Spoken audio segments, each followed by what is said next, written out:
My name's Peter Dwyer. I played a minor part in setting up this weekend, and I'm chairing this final meeting. Again, just to let you know, the recording is on. We will turn the recording off when we have the open discussion after the two speakers have presented, to allow people to speak confidently and securely and candidly as well. It's been a great weekend. I know I'm totally biased, but I genuinely have been impressed by the speakers. I really have. I'm quite moved, and also great to meet people that I've never met before and heard speak before, and that just gives you so much hope. I mean, the international element is always great. The local element is great as well, obviously, but it's always so reassuring in difficult times to know that some others are beavering away elsewhere doing similar stuff, so you don't feel so alone. And so that's been really, really good to hear about as well. And there's been some great experiences shared. There's been lots of specific and concrete discussion as well, which I think is always important. As someone who's had to endure lots of academic conferences in a previous life, I just simply had enough of them, and I left academia, but that's another story. But this has been great for really hearing from people who are getting stuck in, which is absolutely brilliant. And look, I can't resist this. You know, everybody knows what's going on in the background in Britain, but I really want to reassure you that we're not all miserable and all sad because the Queen has died.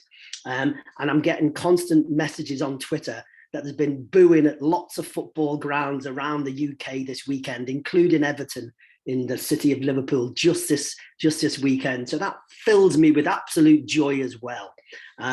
So anyway, without much further ado, first speaker will be Tuna Emren, and then followed by Jonathan, and we'll have plenty of time for discussion and probably bring Tuna and Jonathan in at the end. So Tuna, over to you. Thank you, Peter. It's an honor to be here with so many amazing speakers today and yesterday also. Powerful economies of the world have undermined significant action to stop climate change and left us to our fate, while they choose to spend their money for the war machines again. The war in Ukraine showed this very clearly. On the one hand, they are killing civilians there, and on the other, they also escalate the energy and the economic crisis. Using the war they escalated as an excuse, they rush to start digging and burning more fossil fuels now. What we have today is, I believe, a multidimensional crisis of fossil capitalism. This is a system driven by consumption of fossil fuels. Rather than stopping the fossil industry, they try to find new ways within the destructive system. Meanwhile, fossil fuel corporations carry on with what they always do. So we can see that, we can clearly see that making capitalism sustainable is an impossible job. This, as we see again extremely clearly today, will mean floods, deadly heat waves, impoverishment, unbearable inequality, migration, food deprivation, water crisis, and pandemics. Let's look at the case of Pakistan and Bangladesh to see that. The floods hitting Pakistan covered a third of the country in water. Millions of people have been affected. Millions of the world's poorest people have lost their homes. More than 1,000 people are dead. Crops in many parts of the country are destroyed. We've never seen anything like that, never. Pakistan is proof that the people who have contributed least to climate change are now in the front lines of the disasters. In Bangladesh also, floods devastated the lives of 4 million people. and it's fueling hunger in an already hungry world. Over 30 million people are facing hunger in Ethiopia, Somalia, Kenya, and Sudan. This number has doubled since 2016. And the impact of the war in Ukraine on global food systems, energy prices, and the global economy could drive these numbers even higher. Moreover, these people collectively responsible for just 0.1% of global emissions. Climate-fueled hunger is a stark demonstration of global inequality. So many of our human rights, such as health, food, are adversely affected by climate change. We see the evidence is here. And meanwhile, as humanity faces this existential crisis, the biggest polluting countries continue to make extraordinary wealth. And the fossil fuel industry has delivered $3 billion per day for each of the last 50 years. We cannot fix the climate crisis without fixing the systemic inequalities. Capitalism actually can continue to make profit from the current crisis by inventing new technologies and new business opportunities, such as carbon trading or GMOs. And long story short, we see that capitalism cannot offer us a real solution. Were that to happen, then emissions wouldn't continue to rise at this rate. Over 50% of all emissions have occurred since 1990, and a third since 2005. It's been decades since they began to talk at climate summits, mostly blah blah. As Greta Thunberg said, they are now had 30 years of blah blah blah. This is a class struggle. But there are things that renew our hope again. Global economic and food crisis, pollution revolts everywhere in the world. And protests over food, over energy prices, over authoritarian regimes tend to become mass movements. In the end, we all know that it is the labor of ordinary people that makes capitalism work. So we have the people power that's needed to win, but it's no good just being pissed off. Whatever tools we have, we are compelled to act today, now, actually. And I believe that we really have the solution. It is the climate jobs. The climate jobs can and will bring that change. Thank you, everyone. Thank you, Tuna, and thank you for also being very concise and also giving us some time back. So that's great. Okay, just a very slight change to the agenda because one of our speakers finally got here, which is great, Ammar from Pakistan. He'll be speaking next, and then he does have to dash off pretty soon to a meeting about the devastating floods there. So absolute privilege to introduce Ammar.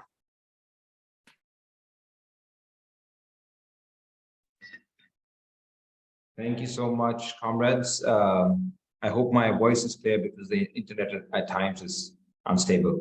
Well, thank you so much for the solidarity. And as Comrade Peter just said, there is a meeting that we're having in about 30 minutes to plan, hopefully, a big protest on the 30th of September, where we'll be calling for debt reparations to Pakistan.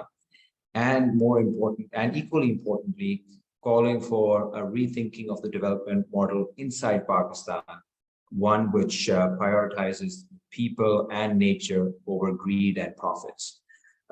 As Comrade Tuna was just saying, she mentioned Pakistan. What we are witnessing here is absolutely catastrophic. It is unprecedented. 1/3 of the country almost was underwater. Large parts of it is still underwater. Now, what I've realized, seeing this and reading and then visiting the areas, even when the water goes away, we are talking about crops destroyed, homes destroyed, hospitals destroyed, schools destroyed. In other words, we are seeing the erasure of an entire world. A world inhabited by millions of people is no longer there. Their world is finished. And they've been reduced to almost absolute nothingness. I remember when we were there 2 weeks ago in South Punjab, in one of the affected areas. We brought with us 200 bags of ration, and food items which we were supposed to give in an area 2 hours away from the main city. And it was shocking for us to see how dozens of people chased our caravan on bikes for those 2 hours on those dusty roads. And it just felt horrible knowing that these people are being forced to reduce themselves to this indignity of chasing a car for 2 hours because they have no other means of survival. And when we got to the place, we had 200 bags, and the people who heard about aid, the arrival of aid, the numbers had reached about 500, 600. So it almost was a riot. And people were, rather than being thankful, a lot of people were angry with us because we didn't have enough for everybody. And it was just extremely painful. And when you spoke to the people who were being forced in that undignified situation, many of them were nurses, many of them were teachers, some of them were journalists, and their entire properties and wealth, everything was destroyed. And all they cared about was whether they will be able to feed their children for the next 2-3 weeks. And we heard horror stories of people, of some child dying, some elderly dying, people leaving their elderly in their homes when they were trying to rush away because there was a very poor warning system. It's these impossible choices that people were making all the time, whether to save my child or my father, whether to save money for medicine or buy food, whether to take books with us or take clothes. Like it's the devastation has been extremely painful, and over time the situation is not improving, even where the water has receded, because that entire economy stands destroyed now. It is the one thing that we're hearing about is the outbreak of diseases. There's no sanitation system, as you can imagine. There's malaria is spreading across the affected areas. Yesterday, one family lost 5 members due to malaria. 5, and the guy, they interviewed the guy, and he says he just seemed very calm, because he said in the last 1 month we've buried 10 people of my family, but the village overall we've buried 50-60 people, and we know we're going to bury a lot more, so we have to keep our emotions intact, because we haven't seen the worst. And there's the waterborne diseases that have, including typhoid, there's been an outbreak of those as well, cholera, typhoid. And the unfortunate thing is, the 2 unfortunate things. One is the national level crime, I would call it a crime, that the government was underprepared. We had floods in 2010, but the warning system was weak. We have this real estate speculation happening in Pakistan, where people have built infrastructure on the riverbed, These are speculators often sitting in London, Dubai, other parts, who are spending, who are pumping in money in the real estate sector in the most irresponsible manner. Because today capitalism in Pakistan is very much tied to real estate speculation. Probably that's true for most of the world. Similarly, we have not seen a major reorientation of the economy to meet the needs of the people. Pakistan is a poor country with annual subsidies to elites, which amount to almost $17 billion a year. It is absolutely criminal. Not a penny of those $17 billion have been touched. And the state does not seem to be bothered about creating the capacity to take care of millions of its children who are right now exposed to hunger, disease, and illiteracy, because the schooling system has also been destroyed. Similarly, we have a huge food shortage that's coming up because of the destruction of crops. And the Ukraine-Russia war. Pakistan is expecting serious food shortages in December and January, which means that in a country where there's already 40% of children are malnourished, 40%, we are facing the threat of large-scale famine, of large-scale starvation, which is one of the most horrifying outcomes of these floods. And yet there's speculation happening in the food market. The prices of food grains are going up. The government is failing to intervene. And this is one of the biggest indictments of the market system of capitalism, which prioritizes the profits of a few people who are speculating on food grains right now in the London market, in the Chicago Stock Exchange, food exchange market, while these farmers who had their own crops for centuries are now facing starvation, and there's hardly anyone who's willing to help them. These are people who have fed Pakistan. These are people who have fed the region. Historically, this part of the world has fed the world. We were one of the primary exporters of grains and cotton and many other crops to England in the 19th century when we were colonized by the British.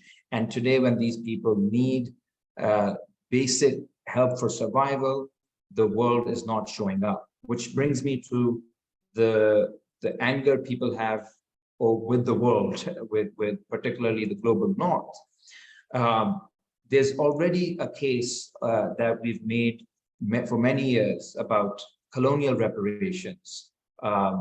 Recently, Professor Utsa Patnaik quantified the amount of exploitation that Britain did when it colonized India. According to her study, it amounts to about $45 trillion. That is enough to not only feed every person in South Asia, but develop a first-class healthcare system, education system, and more than enough to transition to a green economy. Apart from that history of underdevelopment, which led to starvation, humiliation, poverty, illiteracy for South Asia, we now see another devastation caused by the global north, as the previous speaker Comrade Tuna was mentioning, which is a climate. I mean, Pakistan has not used its own quota of safe emissions. Our total emissions, even from 1970s up to now, is 0.4%. And countries in the global north used their quotas of safe emissions by 1939. Many of them are exceeding by 200 to 300%. It is grossly unjust that people who have contributed negligible amount to climate change, who have done nothing but work hard in the most terrible and difficult conditions in the world, who are already underpaid, who are already underemployed, these people who have to work extra hard to make sure that there's enough food for their children, whose children are already malnourished. They are paying the price of the recklessness and greed of a few corporations, of a few militaries, and of a few countries situated in the global north. And this is a call that we've made again and again. This is not a humanitarian crisis in the simple sense of the term, whereby it's a natural disaster, where we can only have the sentiment of pity towards those who have been wronged. This is a political disaster, an economic disaster, a man-made disaster. We have villains and we have heroes. The villains are clearly those companies, fossil fuel companies, cement companies, military industrial complex that has driven climate change. And the heroes are people like yourself and frontline communities all over the world who are fighting back, who are naming and shaming them, and who are talking about holding these criminals accountable. We are in Pakistan, we are calling for debt reparations. Our hashtag is climate reparations for Pakistan, which includes debt cancellation, because Pakistan's debt right now, external debt, is $28 billion. And these floods have caused $10 billion of damages. For Pakistan, that's a lot of money, because we cannot even feed our people. This is an impossible demand by creditors in the global north. We need this written off. We need this debt canceled so that we have fiscal space to cater to other needs. We're also calling upon a reorientation of our economy internally, away from the elites who have monopolized land and property and wealth in Pakistan. Just to give you one example, when we went to South Punjab, people were extremely upset because on a lot of occasions, the big landlords, the feudals in the area, they diverted the water routes in order to save their own lands and destroy the lands of their peasants. They've also tried to monopolize whatever little crop was left. People are extremely angry, not only at the global north, but also at the local elites for abandoning them in this moment of crisis. So this is not a nationalist struggle. This is a class war. And in that, we will not make alliances with nationalist elites who are also now parroting our demand of like debt cancellation so that they can simply get the fiscal space for themselves. We are talking about a reorientation of the political economy inside Pakistan, and our friends are not our elites. Our friends are trade unionists, socialists, climate justice activists around the world, including in the global north, who are raising voice for us, for our people, and are demanding reparations. I'll just end by saying we have been forced into a system, a development model that is unjust and unsustainable. We have, over the past 150, 200 years, tried to subordinate our labor, our environment, our rivers, our crops, in order to meet the needs of this monster known as capital. It is not working for the people. It's not working for nature. It is unsustainable. Pakistan and the world needs a transition plan, a global Green New Deal, a global socialist plan to transition from this destructive economy to one that talks about prioritizing people over profits. And I think this is an ideal time for us to get that fiscal space, to snatch that space away from the IMF and creditors in the global north, and divert these funds towards transition. And I thank you all for your solidarity, and I hope you all will keep raising your voice for Pakistan like you've done in the past. And we look forward to working with you as partners in this absolutely necessary fight for saving our planet, because I think today the real utopians are those who think that things can go on as usual. I think to be pragmatic, one has to be a revolutionary. Thank you. Brilliant. Thank you, Ammar. And please do send all our love and solidarity to everyone who you're now going to dash to and meet in another meeting. And thank you again for taking time out to speak for us today, and absolutely brilliant essential work.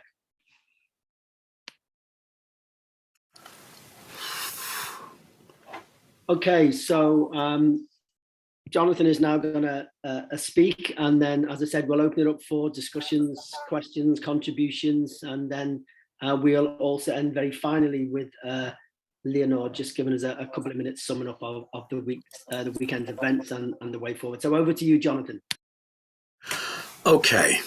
I'm going to talk about the next steps. First, I'm going to talk about the big picture. And second, I'm going to talk about the much smaller picture of what we can do. This network and the people who've been at this meeting, what we can do. But they're related. I'll start with the, can you hear me okay? Yeah. I'll start, I'm not going to talk about everything, my take on the whole situation. What I want to take up is the new things that I've seen, that I've learned during this conference, both by the speakers, but also in a series of very good discussions. And the first thing hit me yesterday in the discussion on racism and refugees. And it hit me first with the two speakers we had in that meeting from Pakistan, Sarah Ali-Azhar and Ali Zahid. And they were talking about what Ammar has just talked about so eloquently. And as I listened to them and to the speaker from South Africa, Rehad Desai, who came after, I realized this is the end of the beginning of climate change. This is a step change. This is a moment of transformation. This is socially a tipping point. One thing they said was that 30 million people, in between 30 million and 50 million is the high estimate, people in Pakistan are internally displaced. That is to say homeless. That is to say they have lost their livelihoods and their homes. Many of them have moved to the cities, to the outskirts of the cities, and more will. They are living in working class neighborhoods.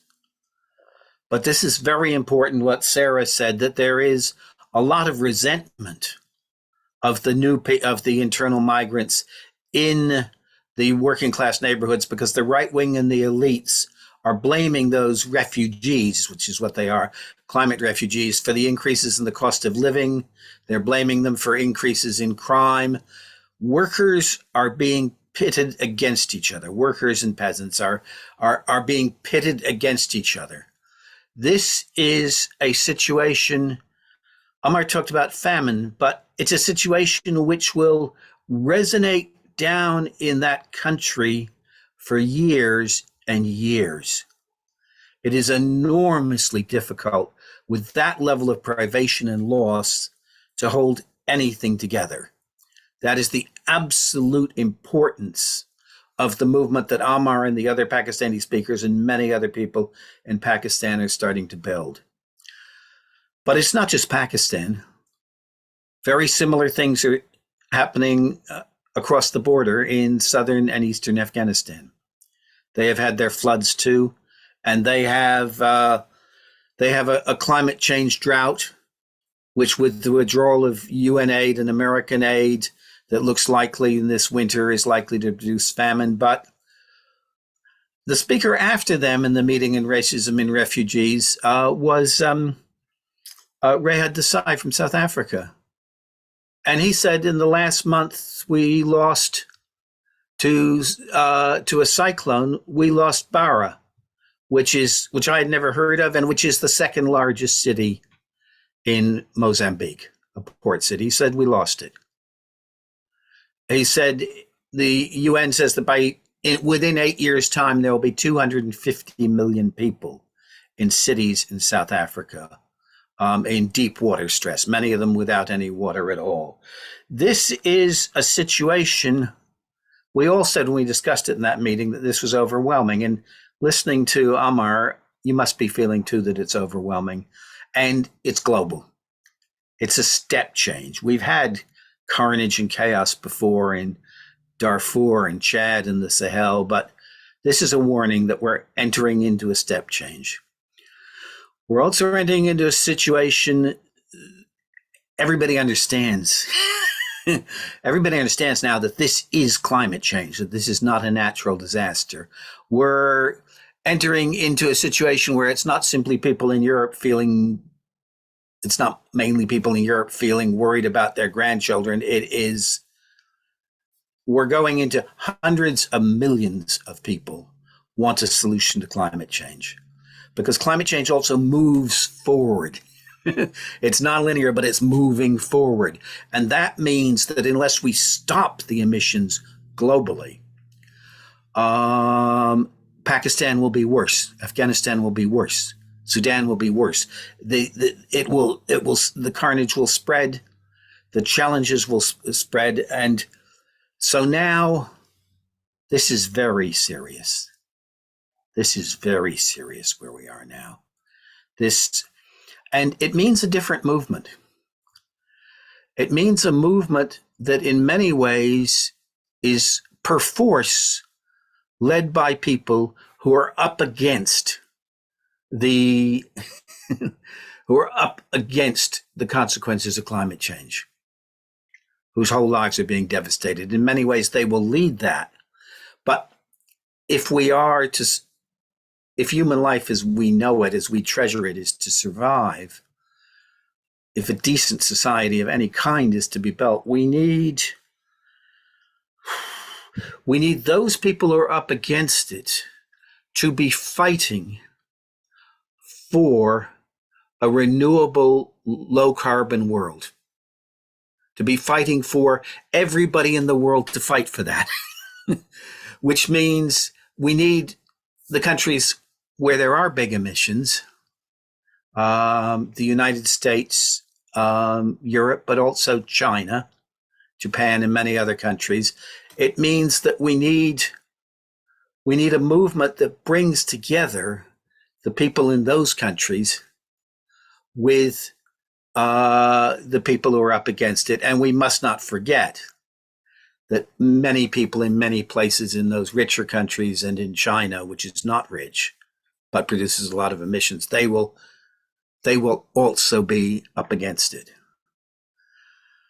This is an enormous project facing us. It is a project also where, in some of the other meetings I was in, people were talking about the absolute necessity of not separating, that the rulers of China and India tell their workers it's all the fault of the workers in the West in America who are very comfortable. And the rulers of America tell their workers it's all the fault of the workers. It's all the fault of the workers in India and China who are laughing at you. We have to bring people together. We have to bring a global movement together. So we face an enormous and historic task, and the urgency and the obviousness of this task have changed. And that means, yes, massive collection of money for Pakistan, demonstrations all over the world for debt forgiveness for Pakistan, but also it's going to be much beyond Pakistan. It's going to be unrolling now. 2 minutes. I want to end with what we can do. What do we do as a network of people, each of us doing quite a lot wherever we are? What can we do as the Global Climate Jobs Network? What are our plans? Well, first of all, get in touch with us. Our email is globalclimatejobs@aol.com. Somebody please put that in the chat. globalclimatejobs@aol.com. What we want to do in the next year, we'll talk about this in the discussion, and people will have many more ideas. But first of all, we want, wherever we can in the world, we want to provide workshops with 1 or 2 people from other countries or other regions coming to put on a workshop about climate jobs the necessity and how we do it we won't put on the workshops ourselves. We want to put it up in partnership with local people and plan it with you as well. We're going to raise some money for this, and please ask us to do this wherever you can. We want to help people with reports. It's very important to have reports of alternative plans, which are which are concrete and detailed, so that people who are fighting for specific changes to stop emissions know what we can fight for. We want a much better website than we have, with lots more information. We're committing ourselves to having another conference, maybe online like this, maybe in person. We haven't decided, but another conference within 12 months, a much bigger conference. And also, if you are thinking, well, I could do this about climate jobs, or I could do that about climate jobs, and we want you to get in touch with us. We'll put people in different countries in touch with each other so they have conversations. That's the importance of that email. globalclimatejobs@aol.com.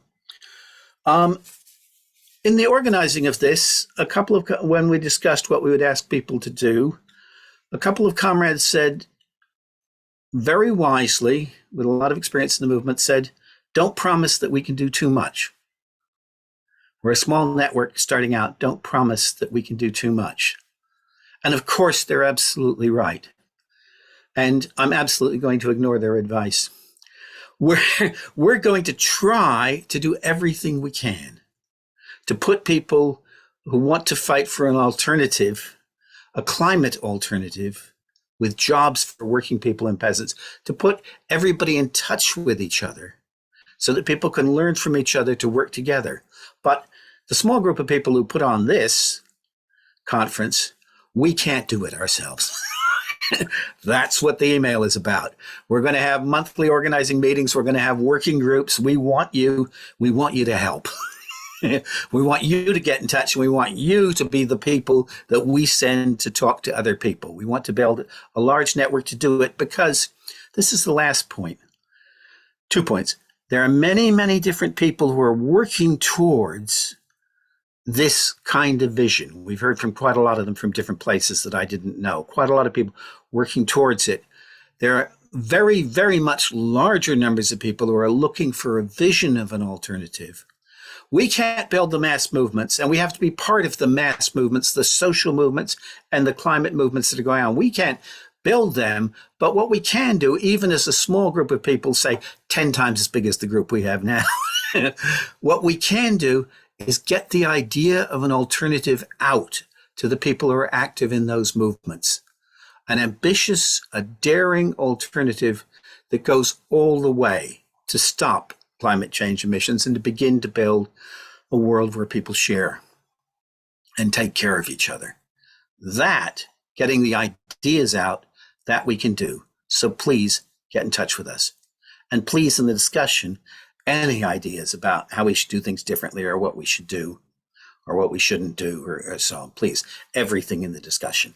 Thank you very much. Great. Thanks, Jonathan.